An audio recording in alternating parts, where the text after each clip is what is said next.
In today's video, I will walk you through how to invite members to a Slack workspace.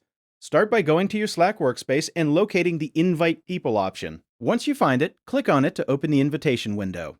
Inside this section, you will see different ways to invite new members to your workspace. One option is to enter the email address of the person you want to invite, click on the email field, and type in the email address of the coworker or team member you want to add. After typing the email address, press space so the email is added to the invitation list. You can continue adding more email addresses if you want to invite multiple people at the same time. Another option available is the invite link method.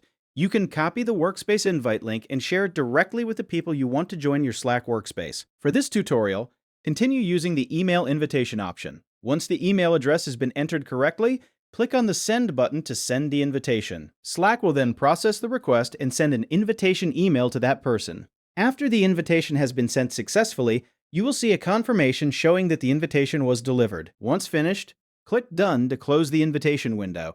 The invited person will receive an email from Slack with instructions to join the workspace. They can open the invitation email, follow the provided link, and complete the process to join your Slack workspace. After joining, they will appear as a member inside your workspace and can start participating in conversations and channels. That is how to invite and add new members to a Slack workspace using the invitation feature.